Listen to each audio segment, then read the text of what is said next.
ফিলিস্তিন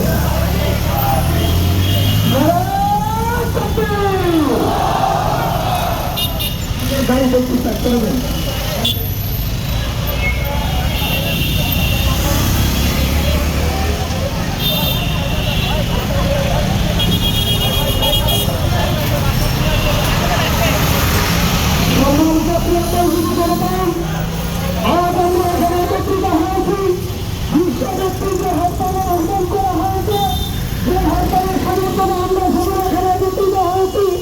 আমাদের বিক্ষোভের বিরুদ্ধে সংক্ষিপ্ত সমাবেশের মধ্যে করি আমাদের সম্মানিত অতিথিবৃন্দ আমাদের বক্তব্য আছে।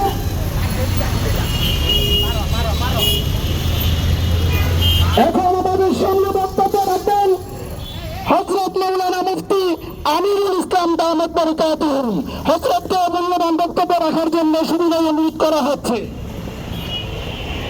بسم الله الرحمن الرحيم نحمده ونصلي على رسوله الكريم أما بعد فأعوذ بالله من الشيطان الرجيم بسم الله الرحمن الرحيم إن تنصروا الله ينصركم ويثبت أقدامكم صدق الله مولانا العظيم উপস্থিত সম্মানিত তাওহীদি জনতা, আমরা নিশ্চয় অবগত আছি ফিলিস্তিনের মুসলমানদের প্রথম কিবলা বাইতুল মুকাদ্দাস ইহুদিবাদী এই জালেমরা অন্যায়ভাবে দখল করে রেখেছে।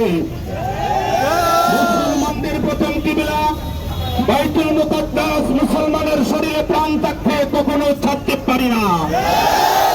অতএব আমরা দেখতে ভাষায় বলতে চাই, আমরা আমাদের প্রথম কিবলা বাইতুল মুকাদ্দাসকে স্বাধীন করবই করবো ইনশাআল্লাহ। ফিলিস্তিনের রক্তে আমরা ফিলিস্তিনের মুজাহিদদের রক্ষা আমরা কখনো পিতা যেতে দেব না ইনশাআল্লাহ।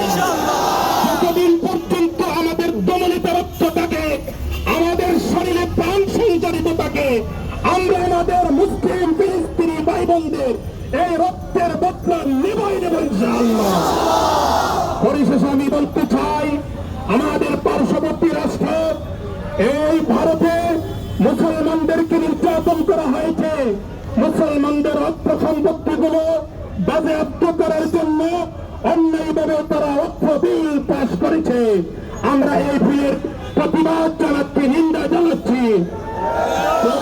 আমরা ভারতের দিকে লং মার্চ করব। আমরা সমস্ত মুসলমান ঐক্যবদ্ধ হয়ে মুসলমানদের বিজয়কে ছিনিয়ে আনবো ইনশাআল্লাহ। নাসরুম মিনাল্লাহি ওয়া ফাতহুন করিব।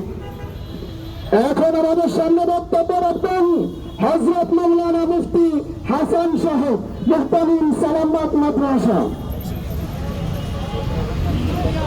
نحمده ونصلي على رسوله الكريم أما بعد أعوذ بالله من الشيطان الرجيم وجاهدوا في الله حق جهاده صدق الله العظيم। উপস্থিত সম্মানিত উলামায়ে কেরাম, তাওহীদি জনতা, আমরা জানি ফিলিস্তিন মুসলমানদের প্রথম কিবলা। এই কিবলাকে নিয়ে যারা ছুরি খেলবে, মুসলমান জাতি কখনোই তাদেরকে ছাড় দেবে না। আমরা মশালা জানি, রাসূল আকরাম সাল্লাল্লাহু আলাইহি ওয়াসাল্লাম ইরশাদ করেছেন, এক মুসলমান অপর মুসলমানের জন্য একই শরীর সমান। একটা শরীরের যদি চোখ ব্যথা হয়ে যায়, পুরো শরীর ব্যথিত থাকে। আজকে ফিলিস্তিনের মুসলমানরা ব্যথিত, তারা আঘাতপ্রাপ্ত। আমরা বাংলাদেশের মুসলমানরা আঘাতপ্রাপ্ত।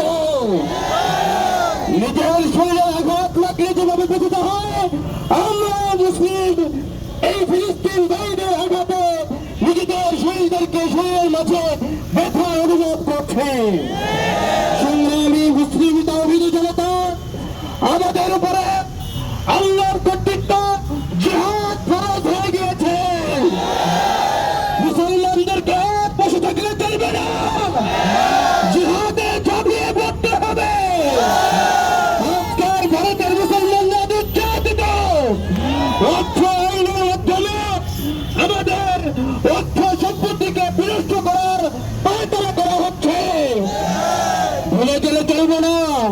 রাসূল ভবিষ্যৎবাণী করে গিয়েছেন, একটা গাছ, একটা তরুণতা, একটা দল পর্যন্ত কথা বলবে যে এই গাছের পিছনে একটা ইহুদি পলায়ন করেছে।